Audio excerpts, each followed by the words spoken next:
Hello, Ryan. You can push the share audio and video. Excellent. Welcome. Thank you so much. It's such a pleasure to be here this evening. Yeah. While people are joining us, I would ask the first questions because I'm very curious about some things that you already said. We can expand a little bit on them. For example, how does Hootsuite help companies ride the wave of one-to-one messaging? You know, what we're building is the tool set to be able to engage both at AI, but also human beings, because you really have to have both. And so this is how we're integrating Heyday as a chatbot so that you can have AI to handle the easy pieces of the customer journey. But then with the Spark Central technology, that's going to then handle the routing and actually making sure that every message that does go through to a human being actually gets answered and followed up on within a reasonable time frame. You know, you think of it as no message falls through the cracks. Yeah, you don't want that, yeah. No, not at all. What do you think is the most important feature development on the current social media platforms? The one that everybody should understand how to use, except one-to-one messaging. You know, I think that analytics and listening is also quite important because you really, if you want to build the right audience, you need to understand who they are. And the only way you're going to do that is by listening. And so, and social gives you an unparalleled, you know, format to actually listen to what your customers and your prospects are actually talking about. And so that's the other side of this, because unless you know what people want, you can't engage them in the right conversation. Okay, I think I have a question also from the audience. During the pandemic, the average time spent on the social media platforms has raised significantly. Do you think that hopefully after the pandemic is over, this average time will decrease?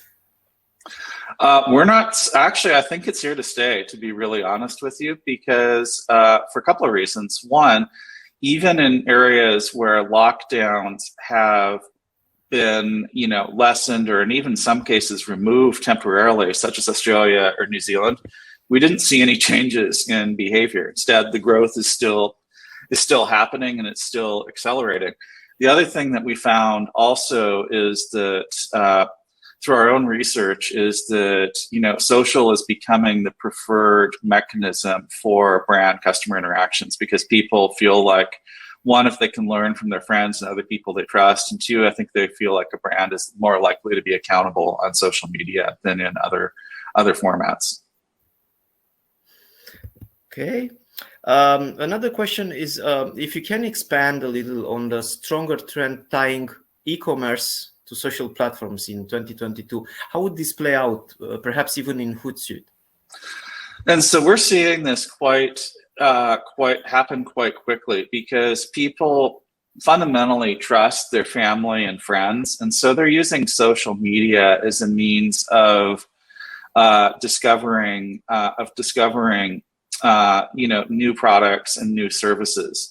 And the other thing too is that if you're a marketer and you want to target a specific audience, there's no better place to do it, because let's be honest, we've all given our information over to the social networks. So that makes it so much easier to actually target, create a targeted ad that's actually going to get to the right places. I would say, just for my own personal self, in the last year, most of the net new things I've discovered and bought have been over social media and not through another mechanism. And it can even get into like really esoteric stuff like antique car parts, because there are communities of like antique car enthusiasts on social media.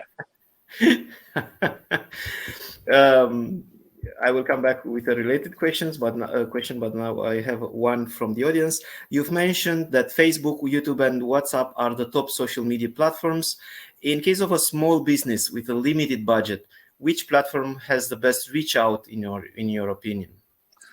I think that if I was to guide a small business, Facebook is probably the place to start.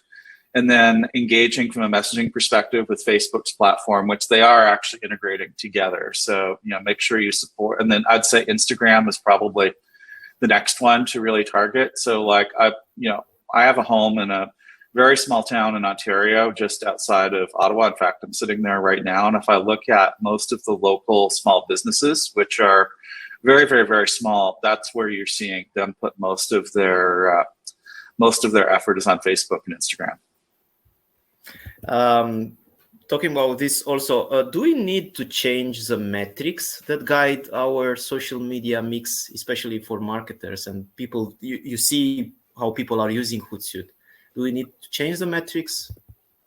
I think if I were to guide a brand, I would say you've obviously got your impressions, your likes, things like that. But I think a more interesting thing to start to track is how many conversations are you having.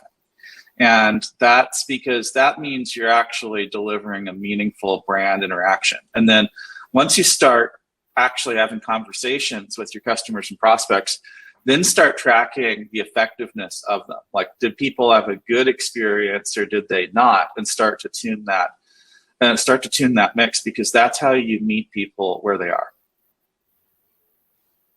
That's a very, very interesting question, especially when trying to develop communities around your product, which is a very important thing for a business. Related to that, to this, what are your current priorities at Hootsuite as a CTO? I'd say the number one is hiring. We're in high growth mode, so we definitely need to hire. And the second is really comes down to execution.